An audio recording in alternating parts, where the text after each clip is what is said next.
Hello student, good morning. Today is class 12th microeconomics. Microeconomics में हम आपको पहले मनी क्रिएशन के बारे में पढ़ा चुके हैं कि मनी क्रिएशन कैसे करते हैं। उसमें आपको LRR बताया किस परसेंट के हिसाब से रखते हैं, अगर LRR बढ़ा तो आपका क्या करेंसी पे इफेक्ट पड़ेगा। ये सभी चीज़ें हम आपको नेक्स्ट टॉपिक यानी प्रीवियस टॉपिक में आपको हम पढ़ा चुके हैं। आज टुडेज टॉपिक सेंट्रल बैंक और उसके कुछ फंक्शन है जिसको आपको हम एक्सप्लेन करते हैं।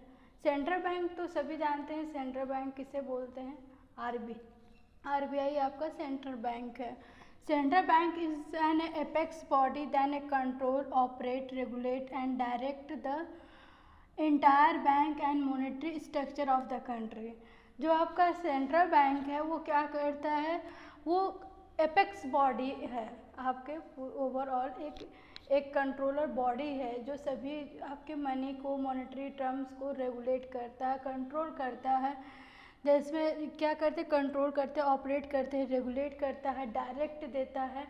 ये ओवरऑल एक कह सकते हैं सारे बैंकों का ये बॉस है, इसके अकॉर्डिंग ही वर्क होता है।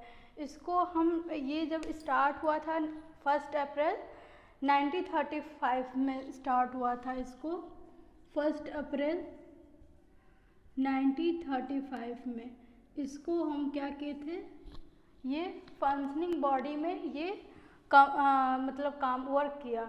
लेकिन इसका जो एक्ट है वो 1934 में ही इसको पास कर दिया गया था। जो इसकी बिल है, एक्ट जो है 1934 में ही इसको पास कर दिया गया था और ये अपने रेगुलेट वर्क में आया 1935 में। तो कुछ आपके लिए डिफिनीशन मैंने ब्लैक बोर्ड पे सेंट्रल बैंक के बारे में लिखा है, कुछ आपको हम और बता देते हैं। It is known as the apex supreme body, मतलब एपेक्स बॉडी कहते हैं जो सबसे बड़ा हो। एक एज ए सुप्रीम बॉडी होती है ना, आपने सुप्रीम कोर्ट सुना होगा, उसके जो आदेश आते सभी को मानने पड़ते, वैसे ही सारे कॉमर्शियल बैंक को RBI के सारे रूल रेगुलेशन को फॉलो करना पड़ता है। As it occupy the top most position in the monetary and banking system of the country, all the financial developed country have their own central bank। अब देखिए इसके बारे में बता रहे हैं कि सभी कंट्री हैं उनकी अलग अलग अपनी अपनी एक कॉमर्शियल सेंट्रल बैंक होता है, सेंट्रल बैंक होता है। सभी कंट्री की अपनी अपनी एक सेंट्रल बैंक होता है। इंडिया में आपका RBI है RBI है, और दूसरी कंट्री में जैसे है आपका USA है, वहाँ पे फेडरल रिजर्व सिस्टम होता है। UK में है आपका UK बैंक ऑफ इंग्लैंड है। ये सभी क्या है, वहाँ के ये सेंट्रल बैंक हैं। तो इसी तरह आपके इंडिया में भी RBI एक सेंट्रल बैंक है। तो फिर India central bank is the reserve Bank of India. RBI was established in 1 April 1935 under reserve Bank of India act पास 1934 में। मैंने पहले भी आपको अभी नोन किया कि हमारा जो एक्ट था वो कब पास हो गया था, 1934 में, लेकिन जो वर्क जो है करना स्टार्ट किया 1935 में। तो इंडिया में RBI आपका सेंट्रल बैंक है। और अदर कंट्री में आपका जैसे USA बता दे रहे हैं, USA है, थोड़ा सब चीज़ें नॉलेज होना चाहिए। USA के बारे में हम आपको पहले भी 11th क्लास में बताए थे कि उसका जो रिजर्व बैंक है वो फेडरल रिजर्व बैंक है। UK का हो गया बैंक ऑफ इंग्लैंड हो गया। तो इसके अकॉर्डिंग ये सभी चीज़ें हैं। अब आपका आता है function of A central bank. अब फंक्शन ऑफ सेंट्रल बैंक में आपको देखिए 1 2 3 4 5 पॉइंट मैंने दिया है और 5 पॉइंट को हम इलोबरेट करेंगे ब्रीफली। तो फर्स्ट में है करेंसी अथॉरिटी। करेंसी अथॉरिटी आप सभी को पता होगा कि RBI क्या करती है, उसके पास करेंसी की अथॉरिटी है। वो जब चाहेगी तब वो अपना नोट छाप सकती है, जब चाहेगी तो नोट को रोक सकती है। तो इसको अथॉरिटी है, उसी को अथॉरिटी, और किसी को अथॉरिटी नहीं है कि वो नोट को प्रिंट कर सके, क्योंकि ये RBI को ही अथॉरिटी दी गई है। क्योंकि अगर सभी बैंक को अथॉरिटी दे दिया तो सबका साइज, शेप सब चेंज हो जाएंगे, क्योंकि सब अपने अपने तरीके से बनाएंगे। तो एक बॉडी किसी करेंसी को रेगुलेट करेगी तो उसका शेप, साइज़ और उसके सभी चीज़ें आपका सेम रहेगा। कभी कभी आप देखते हैं नोट पे देखा है कि जो आरबीआई के गवर्नर रहते हैं उनका सिग्नेचर होता है, उस पर कुछ आपके प्रॉमिसरी लिखा रहता है कि आई पे टू प्रॉमिस लिखा रहता है। वो आरबीआई का गाइडलाइंस होता है जिसके थ्रू आप आरबीआई के गवर्नर के थ्रू वो राइट किया जाता है। तो उसमें सभी चीज़ें जो होती है आरबीआई के अकॉर्डिंग होता है। वो एक नोट होगा, एक शेप होगा, एक कलर होगा, एक साइज़ होगा, मतलब everything is related to RBI. तो इसीलिए आरबीआई क्या करता है, करेंसी को इशू करता है। इसीलिए आरबीआई को ही एपेक्स बॉडी बनाया गया सुप्रीम कि आप जैसा नोट निकालेंगे वैसा हम लोग सभी लोग उसको यूज़ करेंगे। नहीं तो सभी बैंकों को हम अगर दे देंगे अथॉरिटी तो सभी का डिफरेंट रहेगा और जिससे आपको बहुत ज़्यादा प्रॉब्लम आ सकती है। तो इसमें कुछ हम पॉइंट्स पढ़ लेते हैं। और हाँ, एक चीज़ और, आरबीआई सारे आपके करेंसी इशू कर सकते हैं, सिर्फ 1 रुपीज़ का नोट और क्वाइन ये आरबीआई आपके इशू नहीं करते हैं, ये आपके फाइनेंस करते हैं, मिनिस्ट्री ऑफ फाइनेंस के थ्रू होता है, यानी गवर्नमेंट कह सकते हैं, गवर्नमेंट के थ्रू इसको मतलब इशू करते हैं क्वाइन और 1 रुपीज़ के note. Central bank has the soul authority for issue of A currency in the country. अब इसको सोल अथॉरिटी मिला है, मतलब एक अकेला इसको अथॉरिटी है कि वो कंट्री में करेंसी इशू कर सकता है। In India, Reserve Bank of India RBI has the sole right of issuing paper currency note except 1 rupees note and a coin which are issue by the minister of finance. इसमें भी ये बात बोली जा रही है कि वो सारे आरबीआई जो है आपका सारा करेंसी वो क्या कर सकता है, इशू कर सकता है, लेकिन 1 रुपीज़ के नोट और आपके जो क्वाइंस है उसको कौन करेगा, मिनिस्ट्री ऑफ फाइनेंस करेगा। तो आपको क्लियर हो गया करेंसी ऑफ अथॉरिटी। कुछ इसमें बातें कही गई हैं उसको भी आप देख लीजिए।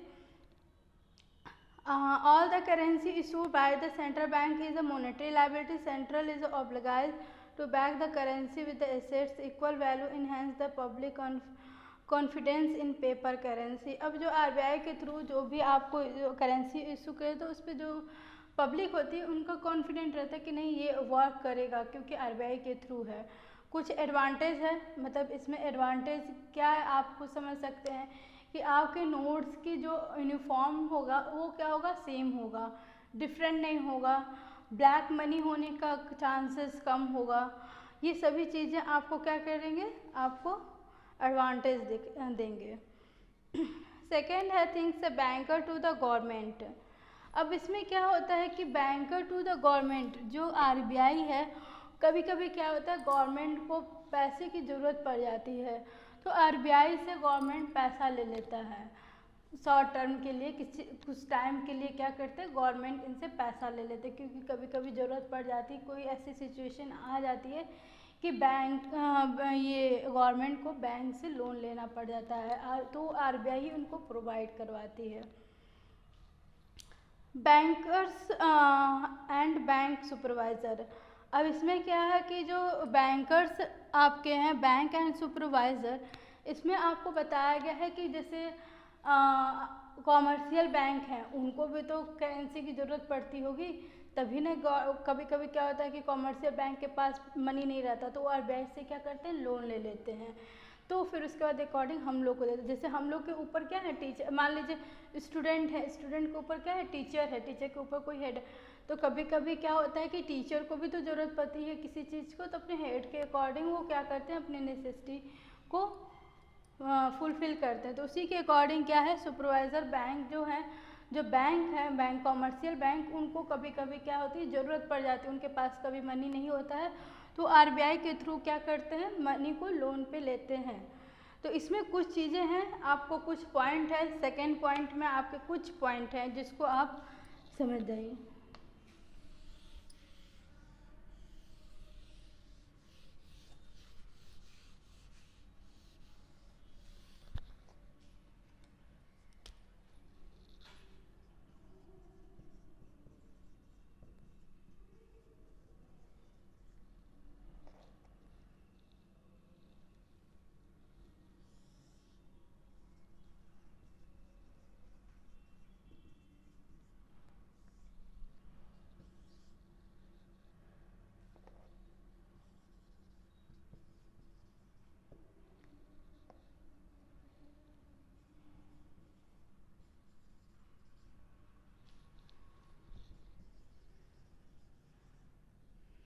जैसे custodian of cash reserve,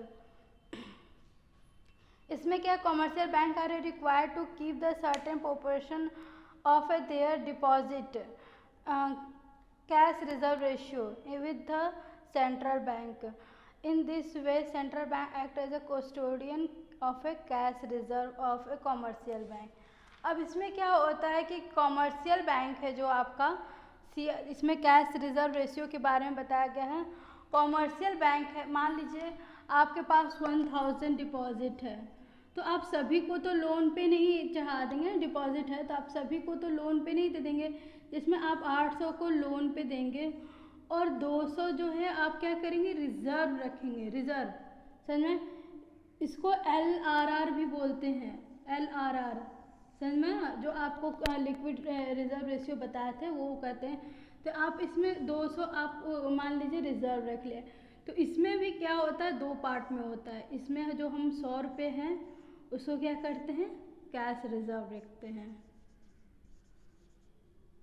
cash reserve रखते हैं जो कि RBI के पास हमारा कॉमर्शियल बैंक है, जो क्या करते हैं, कैश रिजर्व रखते हैं कि किसी सिचुएशन में हमारे पास अगर मनी की हमको प्रॉब्लम हो तो हम RBI से ले सकते हैं. तो इसीलिए कॉमर्शियल बैंक कुछ अमाउंट जो होता है किसके पास रखता है, RBI के पास. कस्टोडियन मतलब कस्टडी होती है ना, कहते हैं ना कि हमारे कस्टडी में ये है. तो कुछ अमाउंट क्या करती है, वो कैश रिजर्व के थ्रू कस्टोडियन करवाती है RBI के पास. इसका अभी आगे 1 पॉइंट में बताएंगे. जो 100 रुपीज़ है उसका यूज़ जैसे कहाँ करती है, सपोज़ के लिए है, समझ में, ये सपोज अमाउंट है और ये सारे, तो इसके अकॉर्डिंग समझिएगा. तो ये इसका हम आगे पॉइंट में बताएंगे इसका कहाँ यूज़. ये आपको कस्टोडियन ऑफ कैश रिजर्व समझ में आ गया.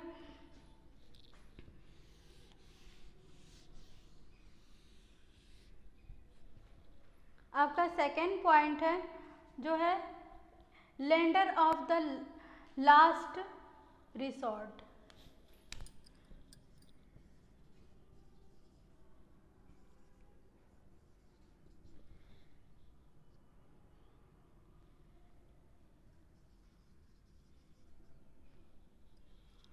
अब इसमें क्या होता है, when commercial bank fail to meet their financial requirement from other sources, they approach central bank to give a loan and advances as a lender for the last resort. Central bank assists this bank through the discounting of approach securities and bill of. इसमें क्या होता है कि bank कभी कभी commercial bank के पास, पहले मैं बताया कि वो कुछ दिक्कत हो जाती है, उनके पास पैसे नहीं होते हैं, तो RBI से जाकर के वो पैसे लेते हैं, अप्रोच करते हैं कि हमको आप लोन दे दीजिए. लोन के अकॉर्डिंग वो क्या करते हैं, बिल ऑफ एक्सचेंज के थ्रू वो अपना लोन लेते हैं RBI से. और इसी में नेक्स्ट पॉइंट है क्लियरिंग हाउस. ये भी कभी कभी आपको पूछता है कि क्लियरिंग हाउस क्या होते हैं.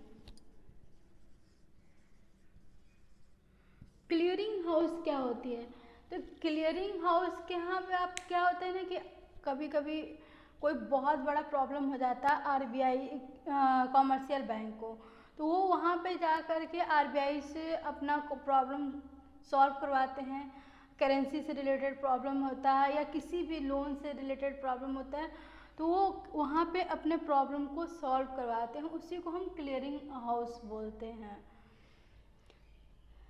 Control of money supply and credit. अब इसमें हम आपको जो आपका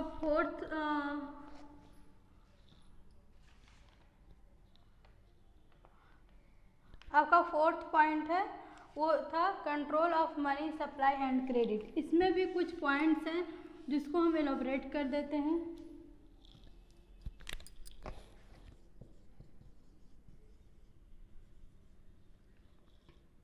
कंट्रोलर ऑफ मनी.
ये 3 पॉइंट समझ जाइए। अभी 4 और 5 इसमें पॉइंट हैं, तो 4 में कुछ स्टेप है उसको भी बताना है।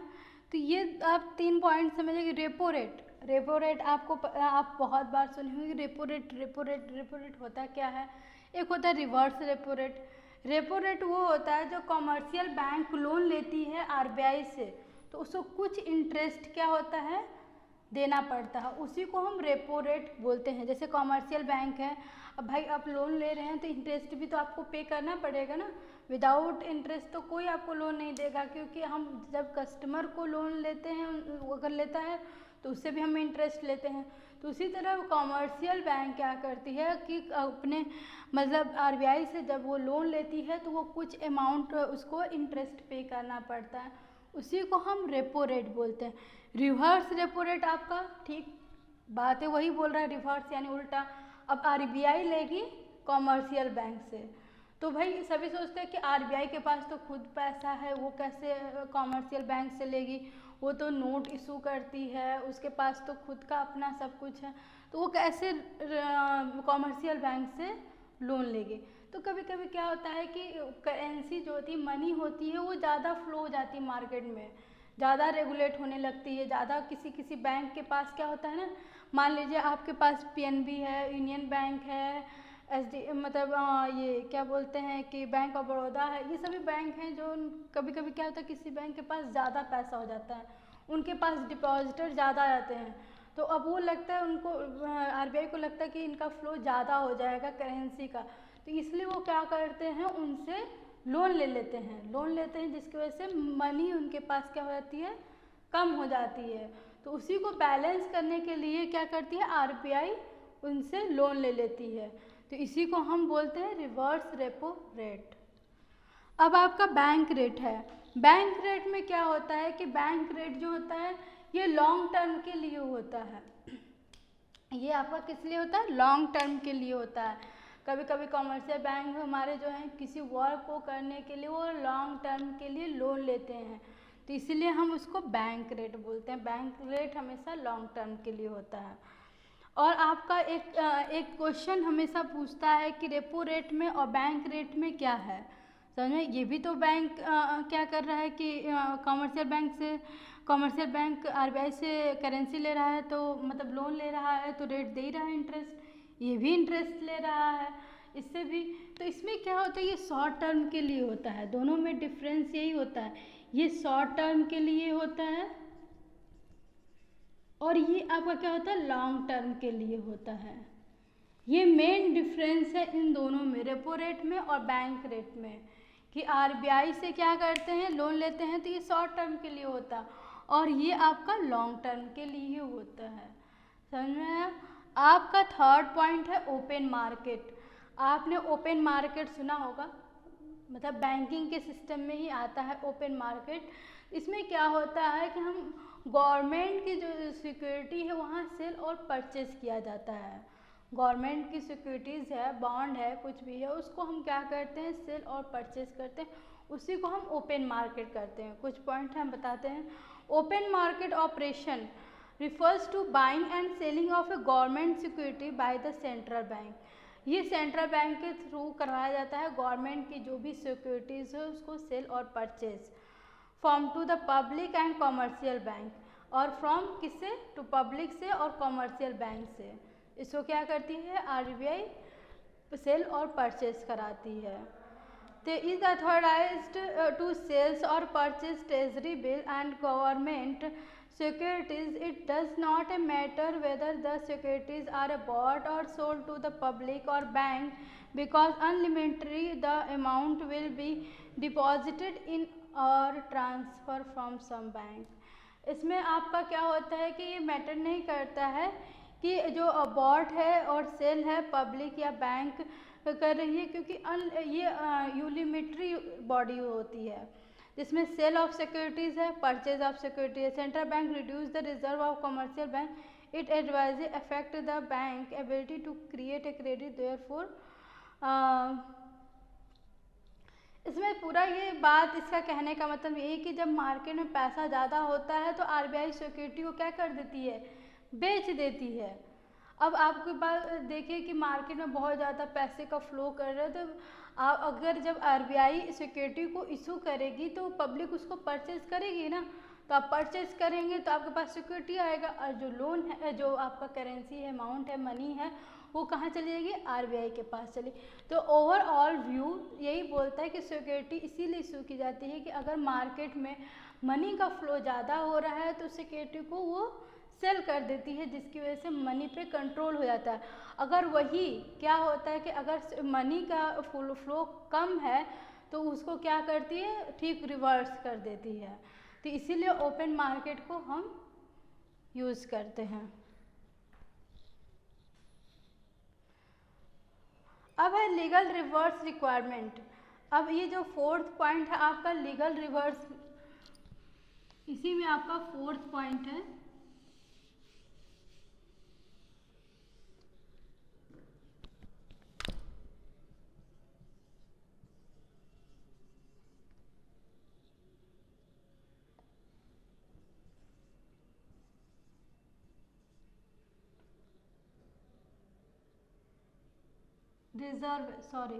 रिजर्व है।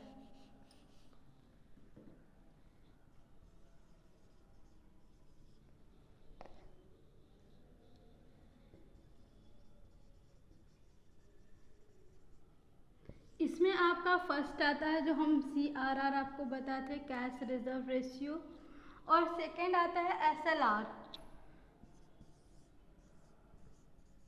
हम इसको क्या बोलते हैं, स्टैट्यूटरी, समझ में आ गया, स्टैट्यूटरी लिक्विड रेशियो।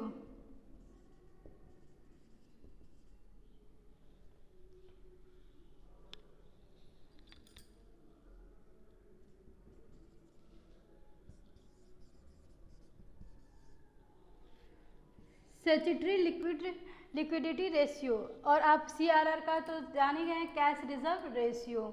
ये लिख देते हैं हम।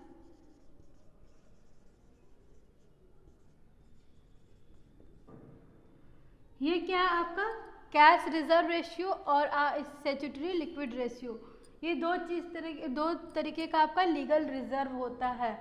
अभी आपको हम CRR बताए थे और SLR आपको बताना है। तो देखिए हम बताए थे कि आपके पास 1000 का डिपॉजिटर था, तो आप सभी को क्या डिपॉजिट था, तो आप सभी को क्या करेंगे, लोन पे तो नहीं दे देंगे। आपने 800 को लोन पे दिया, कुछ आपने रिजर्व 200 रख दिया, तो इस जो रिजर्व रखते हैं उसको क्या बोलते हैं, LRR। अब इसमें मान लीजिए 50% है, सपोज 100 रुपीज़ आपने किसके लिए रख दिया, CRR रखा ना, बैंक के कॉमर्शियल बैंक क्या करेगी, ले जा कर के RBI के पास रखेगी। कस्टोडियन में भी पढ़ा आपने, तो क्या करती है कि RBI के पास कुछ अमाउंट रिजर्व रखती है, इन सिचुएशन डिफ़िकल्टी सिचुएशन में वो क्या करेंगे, उस रिजर्व को हम यूज़ कर सकते हैं। और कुछ आपको 50% मान लीजिए वो क्या करती है, अपने पास रखती है कॉमर्शियल बैंक, इसी को हम SLR करते हैं। इसी को हम क्या कहते हैं, SLR। क्योंकि देखिए कंपनी कॉमर्शियल बैंक है तो वो अपने पास करेंसी नहीं रखेगी, तो आपको देगी कैसे। आप ATM से पैसा निकालने जाते हैं तो आपको जब मन करता आप जाते हैं निकाल लेते हैं एज अ विश, तो जब आप पैसा निकालते हैं तो बैंक के पास रहता है तभी ना वो आपको मनी देती है, पैसा देती है, तो उसी को हम SLR कहते हैं। SLR किसको कहते हैं कि जो कॉमर्शियल बैंक अपने यहाँ रिजर्व रखती है, उसी को हम स्टैट्यूटरी लिक्विडिटी रेशियो बोलते हैं। आपको ये दोनों के बारे में समझ में आ गया होगा इजली वे में कि जो आपका कुछ रिजर्व होता है हम RBI के पास रखते हैं वो CRR होता है, और कुछ कॉमर्शियल बैंक अपने पास रहती है वो SLR। सपोज के लिए हम अमाउंट बता रहे हैं, कोई ज़रूरी नहीं है कि बैंक 100 रुपये अपने पास रखते हैं, ओवरऑल आपके अमाउंट डिपॉजिटर पर डिपेंड करता है।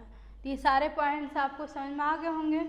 अब आपका लास्ट है फिफ्थ जो है आपका वो क्या है, मार्जिन रिक्वायरमेंट। अब मार्जिन